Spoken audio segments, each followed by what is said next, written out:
Baik, selamat pagi Prof. Kami dari SPDA 1 di sini akan mempresentasikan student project berjudul Pengaruh Radikal Bebas pada Membran Sel. Saya, Putu Nadia Pratnyasari, dengan digit NIM terakhir 009 akan menjadi moderator untuk student project kali ini. Berikut adalah anggota dalam SGD A1. Untuk slide berikutnya akan dilanjutkan oleh rekan saya. Baik, selanjutnya adalah pendahuluan. Dalam pendahuluan ini mencakup latar belakang rumusan masalah dan tujuan. Saya akan menjelaskan mengenai latar belakang. Sebelum itu, perkenalkan saya Vanessa Prabowo Paulus dengan 3 digit yang terakhir 011.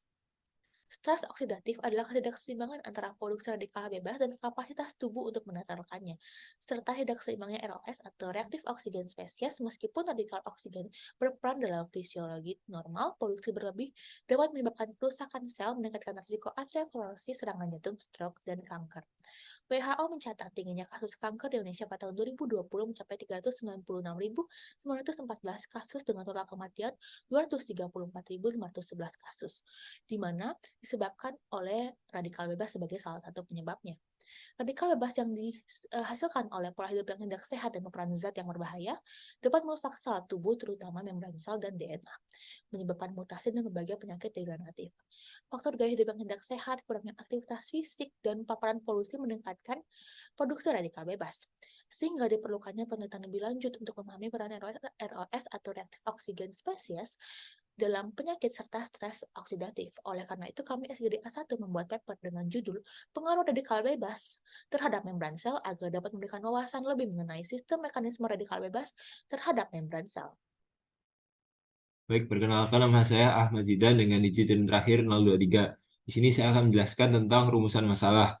Jadi di rumusan masalah ini bertujuan untuk mengetahui tentang radikal bebas dan apa pengaruhnya terhadap membran sel. Dan pada rumusan masalah ini kita ingin menjawab pertanyaan mengenai yang pertama, apa pengertian dari radikal bebas? Yang kedua, bagaimana struktur dari membran sel? Yang ketiga, apa saja jenis-jenis dari radikal bebas? Setelah itu, em, saya juga akan menjelaskan tentang tujuan dibuatnya student project ini. Yang pertama ada tujuan umum agar pembaca dan penulis dapat mengetahui dan memahami pengaruh radikal bebas terhadap membran sel. Lalu yang kedua ada tujuan khusus yaitu untuk mengetahui apa itu radikal bebas, jenis-jenis radikal bebas dan struktur dari membran sel. Sekian dari saya, terima kasih. Sebelumnya perkenalkan nama saya Henrikus Fendi Bere dengan 3 digit NIM terakhir 007. Kali ini saya akan menjelaskan kepada kita mengenai manfaat yang dapat kita peroleh dari karya tulis kami. Nah, karya tulis kami ini sudah kami rancang sedemikian rupa sehingga tidak hanya memberikan manfaat teoritis belaka seperti menambah skill kami dalam membuat karya tulis ataupun menambah pengetahuan kami tentang radikal bebas, tetapi dapat juga memberikan manfaat klinis kepada masyarakat ataupun pembaca. Nah, manfaat klinisnya adalah karya tulis kami ini memberikan informasi atau pengetahuan tentang radikal bebas yang notabene-nya dapat memberikan gambaran kepada pembaca mengenai mekanisme radikal bebas dalam merusak membran sel sehingga dapat menimbulkan berbagai penyakit seperti neurogeneratif, penyakit autoimun, kanker, dan sebagainya. Ya, mungkin ini terkait manfaat dari karya tulis kami. Terima kasih. Baik, perkenalkan nama saya Fiona Victoria dengan 3 digit NIM terakhir 003. Radikal bebas adalah molekul yang memiliki elektron tidak berpasangan dalam orbital terluarnya, sehingga sangat reaktif. Molekul ini cenderung memiliki reaksi berantai yang apabila terjadi di dalam tubuh akan dapat meninggalkan kerusakan-kerusakan yang berlanjut dan terus-menerus. Pada keadaan normal, fungsi dari radikal bebas yaitu sebagai suatu sistem pertahanan tubuh.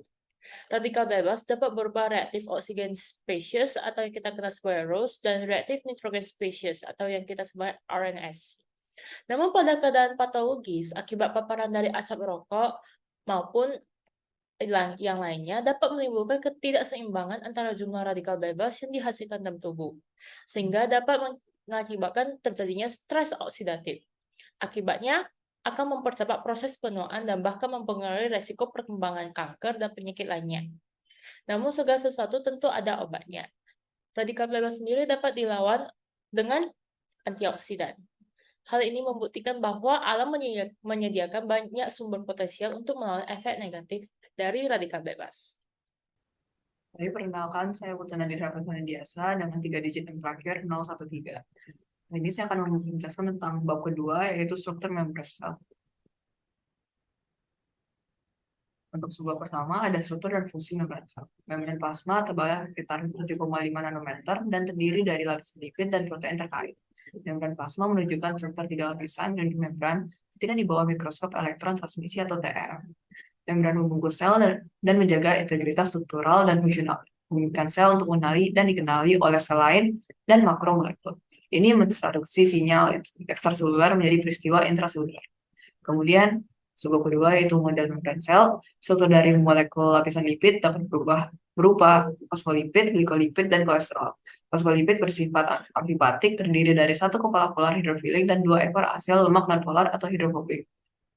Lalu ada di sebelah kanan ada skema membran plasma yang menunjukkan selebaran luas atas dan dalam bawah dari membran unit ekor asil lemak hidrofobik dan kepala fosfolipid polar membentuk lapisan ganda lipid. Protein integratif dimasukkan ke dalam lapisan lipid. Protein perifer terutama terletak di permukaan sitoplasma, selebaran bagian dalam dan diikat melalui interaksi non-kovalen dengan protein integral. Beberapa protein membran berdifusi secara lateral di dalam lapisan ganda lipid yang tidak bergerak dan ditahan oleh komponen sitoskeleton. Glycocalyx, selubung sel berbentuk cangkang gula yang terletak di permukaan luar plasma lipid. Sekian dari saya, terima kasih. Baik, selanjutnya perkenalkan nama saya Nikada Fitria Parahita dengan 3 digit terakhir 019 yang kali ini akan menjelaskan mengenai transport membran sel. Transport molekul dapat terjadi berdasarkan molekul tunggal atau uniport atau co-transport dua molekul berbeda dalam waktu yang sama atau symport atau melalui arah yang berlawanan atau antiport. Berdasarkan mekanisme transportnya dapat dibagi menjadi transport pasif yang terdiri dari difusi simpel dan difusi terfasilitasi serta transport aktif yang terdiri dari aktif primer dan aktif sekunder. Pada pasif transport itu akan mengalami transport molekul yang mengalami konsentrasi dari konsentrasi tinggi ke konsentrasi rendah. Sedangkan pada aktif transport, transportasi akan dilakukan dengan membutuhkan energi untuk mengangkut molekul yang bergerak melawan gradien elektrokimia melalui protein pembawa dan terbagi menjadi aktif primer dan aktif sekunder. Selanjutnya mengenai komunikasi antar sel, ada beberapa hal yang harus diperhatikan pada topik komunikasi antar sel, yaitu yang pertama mengenai molekul pemberi sinyal. Molekul pemberi sinyal disekresikan oleh sel dan berfungsi dalam komunikasi sel ke sel. Contohnya termasuk neurotransmitter yang dilepaskan ke dalam celah sinaptik dan hormon endokrin dibawa dalam aliran darah, lalu bekerja pada sel target yang jauh. Lalu yang kedua mengenai reseptor membran. Reseptor membran pada dasarnya adalah glikoprotein yang berlokasi di permukaan sel dengan molekul pemberi sinyal spesifik mengikatnya, di mana tugas reseptor membran adalah untuk mengontrol permeabilitas membran melalui konformasi protein saluran ion dengan adanya molekul ke dalam sel dan mengikat molekul matriks ekstraseluler ke sitoskeleton dengan adanya integrin. Oke, perkenalkan nama saya Octavio Jalgo Jati dengan digit yang terakhir 001. Jadi reaktif nitrogen spesies atau RNS ini adalah berbagai senyawa turunan nitrat oksida, termasuk anion nitrosil, kation nitrosium, oksida nitrogen yang lebih tinggi, S-nitrosotiol, dan kompleks besi dinitrosil. RNS ini diakui berperan penting dalam berbagai regulasi fisiologis, jika malah bukan semua. Sel hidup seperti otot polos, miokardium, trombosit, sel saraf, dan sel-sel yang lain. RNS ini adalah keluarga molekul antimikroba yang berasal dari nitrat oksida atau NO dan superoksida atau O2-. Diproduksi melalui aktivitas enzimatik dan nitrat oksida sintase 2 atau NOS2 dan NADPH oksidase yang dapat diinduksi berturut-turut. NOS2 ini dikeluarkan terutama pada makrofag setelah induksi oleh sitokinin dan produk mikroba terutama interferon gamma dan lipopolisakarida. Spesies nitrogen reaktif ini bekerja sama dengan reaktif oksigen spesies untuk merusak sel yang menyebabkan tekanan nitrostatif. sehingga kedua spesies ini sering disebut sebagai ROS dan RNS. Perkenalkan, nama saya Putu Dikta Mulewardana dengan 3 digit NIM terakhir 021. Jadi, radikal bebas dapat dibagi menjadi dua, yaitu ROS dan RNS. ROS merupakan radikal bebas yang berasal dari oksigen dan salah satu contoh umumnya adalah superoxide radicals yang dapat dihasilkan dari kebocoran elektron pada transport elektron oleh makrofag, enzim sitochrom P450, paparan polusi, dan lain-lain. Superoxide radikal dapat menghasilkan radikal bebas jenis lainnya melalui reaksi Fenton, reaksi Haber-Weiss, dismutasi hidrogen peroksida, dan reaksi terhadap molekul oksigen. Radikal bebas yang dapat dihasilkan antara lain hidrogen peroksida, hidroksil radikal, perhidroksil radikal, dan alkoksil radikal. Keempat radikal bebas tersebut lebih reaktif dan mampu merusak struktur sel, termasuk membran sel. Nah, selanjutnya adalah stres oksidatif. Nah, stres oksidatif ini disebabkan oleh ROS atau reaktif oksigen species. Kenapa? Jadi ROS ini kan dibagi dua ya. Ada ROS yang dari eksternal, ada ROS dari internal atau dalam tubuh. Oke, ROS dari eksternal ya efek-efek radikal bebas seperti biasa ya, yang masuk ke dalam tubuh ya. Lalu untuk ROS dari internal itu biasanya dihasilkan oleh enzim. Enzim-enzim seperti superoksida, lalu NADPH oksidase, superoksid dismutase, dan beberapa enzim-enzim lain itu tuh menghasilkan ROS sebagai hasil dari metabolisme. Jadi ROS ini merupakan hasil dari metabolisme enzim-enzim tersebut dan berguna juga untuk menghancurkan bakteri-bakteri ya, karena dia berfungsi dalam proses inflamasi. Tapi di sini ketika hal itu sudah tidak bisa diukur lagi, ketika sudah terlalu banyak yang dibikin, terjadi namanya ketidakseimbangan, sehingga sistem antioksidan yang ada di dalam tubuh itu tidak bisa menahan lonjakan ROS. Karena kan ROS ini punya banyak efek negatif ya. Salah satunya adalah memakan sisi aktif enzim-enzim yang bekerja di sana sehingga tidak berfungsi. Jadi kalau misalnya udah terlalu banyak malah berbahaya dan akhirnya menghasilkan oxidative stress tersebut. Dan penyakitnya seperti digambar.